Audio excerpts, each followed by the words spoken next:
Je vais vous parler de la solitude. Vaincre la solitude. La solitude, nous la retrouvons dans beaucoup de situations. Beaucoup de personnes aujourd'hui, un peu partout dans le monde, tu n'es pas un cas isolé. Mon frère, ma soeur, si tu traverses ce moment-là de la solitude, en fait, beaucoup de gens pensent que la solitude, ça veut dire qu'on est seul. Il n'y a pas de gens autour de soi. Non, il y a des gens qui souffrent de la solitude. Et pourtant, ils sont entourés des gens. Mais ce sont des personnes qui se sentent vraiment noyées dans la solitude. Il y a des personnes qui sourient, qui vont te sourire, mais c'est des personnes qui sont dans la solitude. Ce matin, l'Esprit de Dieu met l'accent sur la manière à pouvoir vaincre cette solitude. Parce qu'il faut que les enfants de Dieu que nous sommes, et quiconque qui entend ce message, puisse comprendre qu'il ne doit pas être conduit dans le désespoir. Tu entends cette voix-là qui pousse, disant demain, tu ne seras plus en vie. Demain, tu vas voir, tu seras ruiné. C'est fini pour toi. C'est fini. Cette situation-là, tu n'as pas d'issue de secours. Cette maladie-là, tu n'as pas d'issue de secours. C'est la mort. Cette vie, tu as gâché ta vie. C'est fini. Tu ne pourras plus rebondir. C'est fini. Tu as gâché ton foyer. Tu as gâché ta vie, d'avenir, ta vie de couple. Tu l'as gâché. Tu as gâché ta jeunesse. Tu as gâché ceci ou cela. Ça, c'est la voie qui conduit dans l'oppression. Et l'oppression conduit dans la dépression. La solitude veut dire désert aussi en hébreu. On trouve vraiment le mot qui est adapté. Dans l'explication hébreu, on comprend pourquoi la solitude, quand elle vient dans la vie de quelqu'un, la personne se sent seule. Bien qu'il peut y avoir des gens autour. Parce que la personne traverse un désert.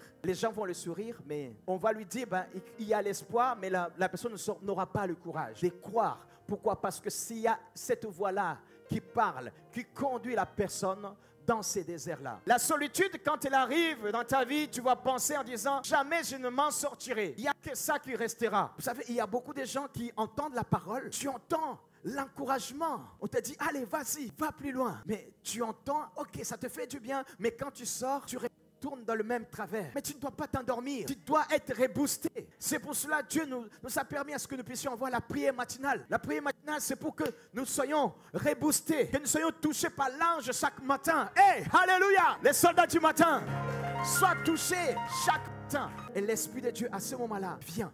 Il te rebooste. Et c'est qu'est l'œuvre de Jésus-Christ à la croix qui pourra te donner la force de pouvoir aller plus loin. On doit entretenir cette relation avec Christ et son esprit. Pourquoi? Parce que nous évoluons dans la koinonia. Amen. Oui, c'est ça. Quand tu es dans la koinonia, tu ne dois pas te sentir seul. Parce que celui qui est là, il te nourrit. Jésus-Christ te nourrit. Il te permet à ce que tu puisses avoir la force. Non. Ne rentre pas dans le désespoir. Rentre dans l'espérance. Ne désespère pas. Il y a une maladie qui va continuer à parler en disant tu vas mourir. Ça y est, c'est fini pour toi. Tu es pour la mort. Hey, mange le pain de vie.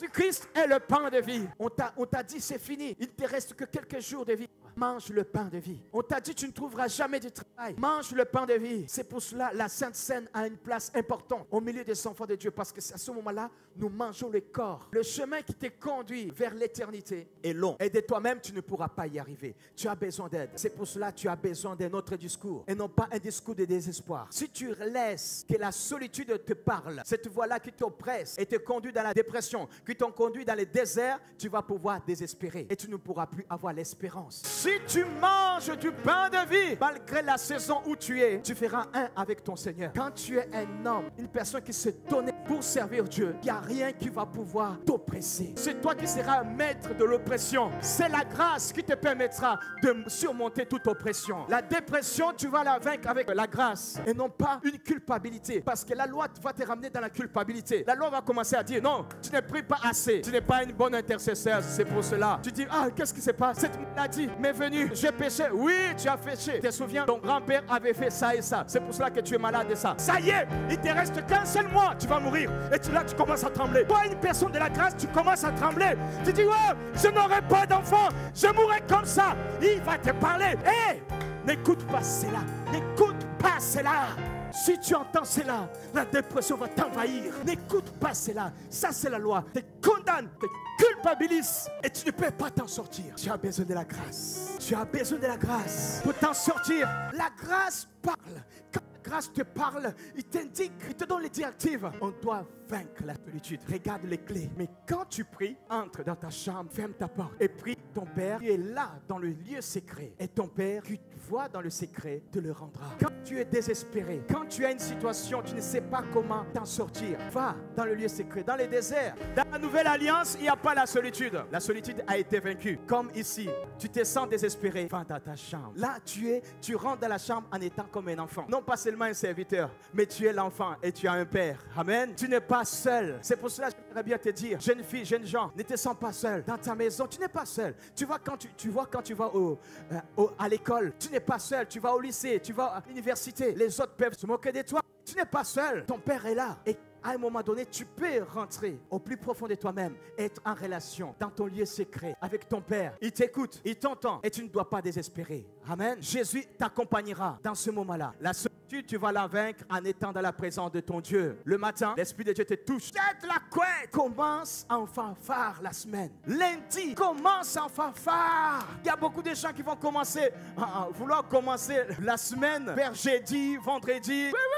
C'est là que tu te réveilles. Non, commence dès lundi. Oui, en fanfare, dis ça, ouais. Et c'est là que tu vas vaincre la solitude. Si tu cultives cette relation avec Dieu, tu vas vraiment vaincre la solitude. Tu cultives cela pour prier pour tes enfants. Tu présentes ta famille à Dieu. Enseignons à nos enfants, mes bien-aimés, qu'il y a l'espérance en Jésus-Christ. Les enfants puissent entretenir un lieu avec Dieu, un lien avec Dieu. Ne laissons pas les enfants à la maison, mais amenez-le à l'église également. Les enfants puissent apprendre cela de leur plus jeune âge. Ils puissent utiliser cela en leur faveur. Quand nous partageons la Sainte Seine, c'est cette nourriture qui nous permet d'aller plus loin. Le soir aussi dans nos maisons, à travers la voie de la sagesse, faisons cela. Est-ce que tu as compris que maintenant la solitude ne doit pas te vaincre? Tu as la capacité de vaincre la solitude. N'écoute pas cette voix-là. C'est bon?